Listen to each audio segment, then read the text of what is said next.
The French philosopher and social theorist Michel Foucault once quoted, "I am no prophet. My job is making windows where there were once walls." And this very quote is what shapes the framework for how I approach youth development in the 21st century. Here's a little background. I graduated from the University of Georgia with my master's in social work. Full of passion, full of spirit, I was determined to change the world. But like so many others who have taken the same road before me, I quickly discovered that the world has a strange way of changing us.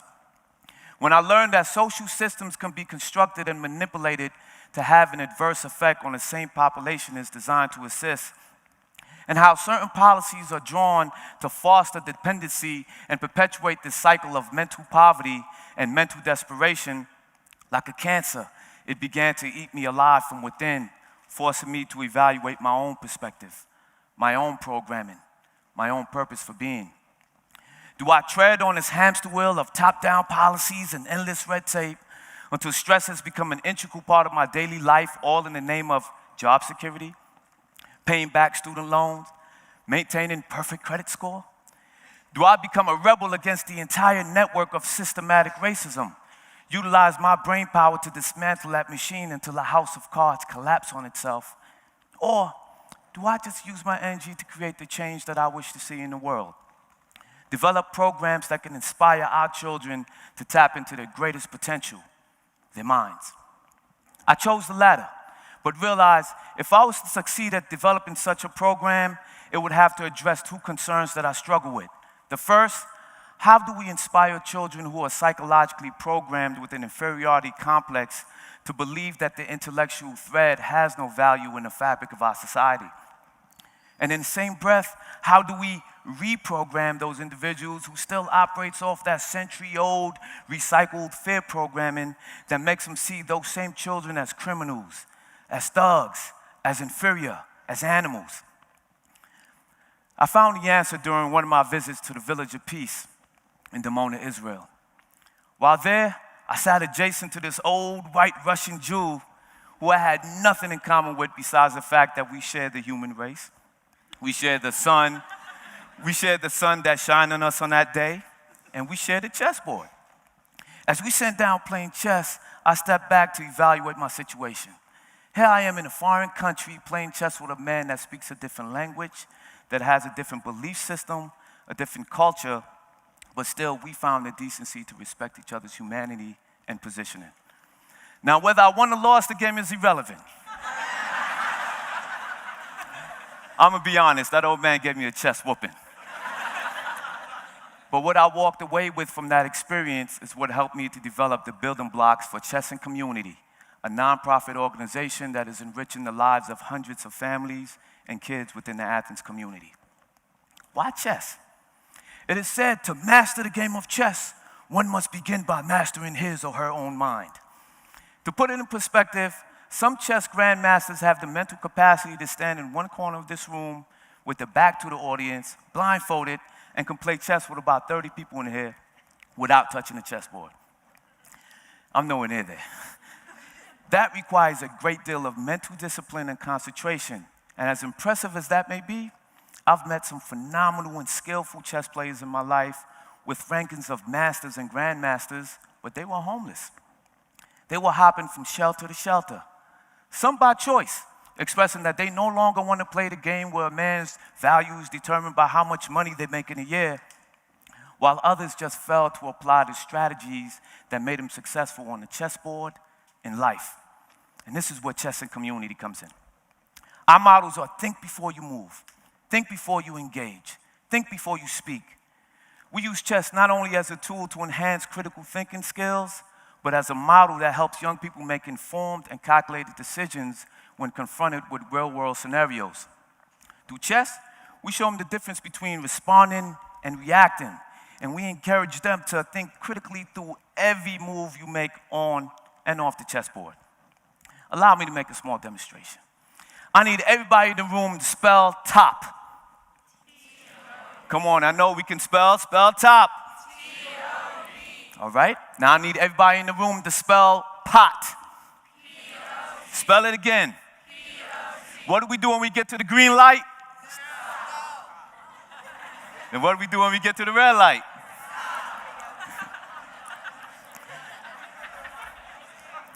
Ladies and gentlemen, what I just demonstrated to you was how programming works on a very minute scale. Using rhythm, repetition, and rhyme, the mind can be swayed in any direction the programmer desires. And if that proved to be effective on middle to upper class educated citizens, can you imagine the impact negative programming has on young people that are cycling through generational poverty? Especially when millions of dollars are dumped into programs that promotes violence as a gateway to success. See, with Chess and Community, our aim is to help young people break their negative programming. We use chess to expand their worldview on how systems work, and we equip them with the skills to think 3, 4, and 5 moves ahead rather than reacting and responding to the next move. We use chess as a metaphor for life. We examine how every piece on the chessboard correlates with a real person or an individual. We begin with the pawn. We explain that on one level or another, we all are pawns on someone's chessboard, but the objective is to not allow yourself to be used to advance a negative agenda. Do not be used as a pawn to make something you don't want to happen. All right? Next, we focus on the knight, the warrior and the need for inner discipline and balance. From an institutional perspective, we explore the role of how police officers and the community correlates. We show the work of how military men work in foreign countries, and we explain that if you are not disciplined, if you are not balanced, then that knight can become a force for evil instead of good. Next, we explore the bishop. Now, the bishop is our moral compass that can guide us down any path or any road. We explore the role of the church, the masjid, the synagogue in the community, and how those institutions can help guide a man towards his inner peace, or it can become a psychological weapon for control. Next, we focus on the queen, the mighty, mighty, mighty queen. The queen speaks for itself. I'm sure we all can attest to the power of our mama, our wives, our queens who run in all different types of directions to make sure that our family systems are kept intact. There's a reason why the queen is considered the most powerful piece on the chessboard. Next, we focus on the castle, our community, the foundation. It takes a village to raise a child. But when the village is watching television, we're in trouble. We explain that the entire village is responsible to keep the communities going straight. The castles move straight.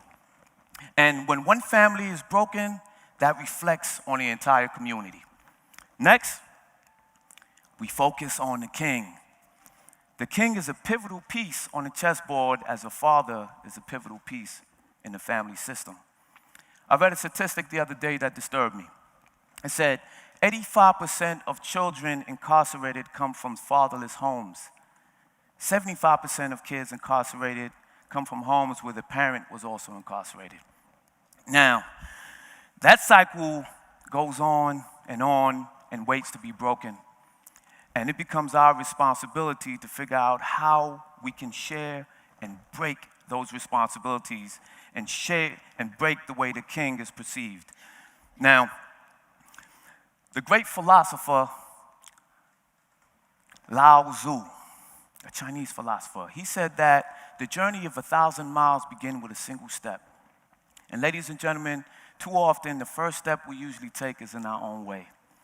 We allow our doubts to bury our confidence, and this causes us to buy into programs that the world is too big or the world cannot be changed. I too brought that concept. I brought that programming, but I had to find a way to break it. I told myself, man, these kids are too wrapped up in video game, radio, television program to even appreciate a simple game of chess. But I had to learn to break that programming. I told myself, there's over 720 hours in a month. This is a commitment I made to myself. If I can dedicate 1 hour a month, 60 minutes, 3,600 seconds to teach a child how to play chess and expand the way that child sees the world, then that would be one less child that we feed to the bottomless belly of the prison complex. As we may have it, 1 hour with one child turned into 2 hours with 4 kids. 4 kids turned into 8, 8 turned into 16, and then Chess and Pizza was born. This is a monthly program that attracts between 40 to 60 kids at Little Italy, where we eat pizzas and we play chess. The kids would say, Life, why are we only doing this once a week, once a month? Why can't we do it weekly? Well, 1 hour a month led to open chess play, where every Monday at the library, we meet anywhere between 30 to 50 kids and we engage in chess and we dialogue with each other. 1 hour a month led to programs like chess and climbing, chess and kayaking, Operation DC. And with these programs, no, we don't play chess on the water. All right, just to be clear. But with these programs, we enrich these kids with a new set of experience, but we keep chess as the centerpiece.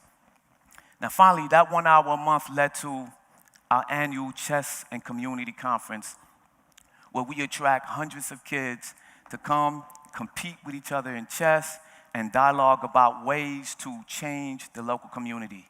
We give them scholarships to those kids who present the best ideas, and they have to present it before the conference. Now, if I'm able to do all this with a game of chess, can you imagine how we can all transform this world if every person in this room decided to dedicate 1 hour a month of something you enjoy doing? Even if you like watching paint dry or goldfish swim, start your paint drying program. I'm sure paint drying, watching paint dry can teach a child confidence and patience. Let me be serious. Even if you touch one child, that makes a world of difference. Because that one child is me. That one child is you. That one child has the ability to transform the world with the seeds that you have planted in them. So I'm going to echo this quote. I am no prophet. My job is making windows where there were once walls. We all possess the power to carve new windows of opportunities for our children. We all possess the power to break down all these walls of hate that we have built around us. We all possess the power to change the world. But it starts with you evaluating your own program, you dedicating yourself to 1 hour a month, and you do something you enjoy doing. But the most important thing, you get out your own way. I'm going to conclude with this quote, or better yet, this poem that I think and I hope will inspire you all to harness your energy and make a difference in the lives of a youth. It's time we stand up, take a pledge for our youth. Reverse the programming that's being wedged in our youth. Confusion is running full-fledged at our youth. Insanity now hang on the edge of the youth. But I tell them freedom is waiting on the ledge for the youth. Corporations bring Santa on a sled for the youth. Reindeers, nose painted red for the youth. Little leprechauns with green feds for the youth. Tooth fairies hiding under beds for the youth. Easter bunnies laying chocolate eggs for the youth.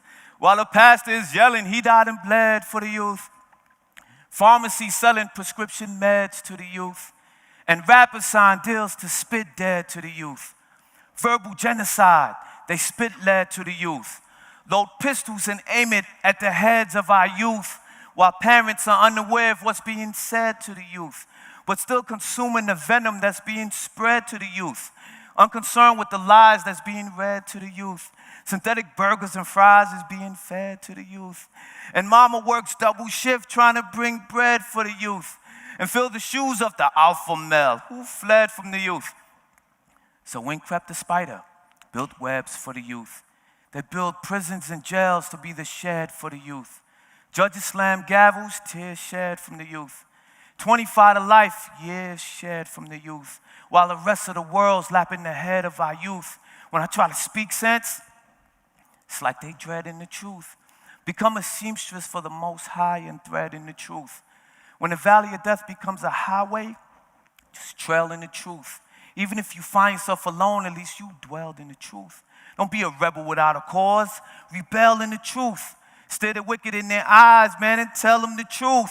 The system is built on lies. They try to sell you the truth and nomenclate your words so they can spell you the truth. But your mind is power. Use your voice to nail in the truth. Be engaged to righteousness. Be wed in the truth. Be protected by the greater light. Be held in the truth.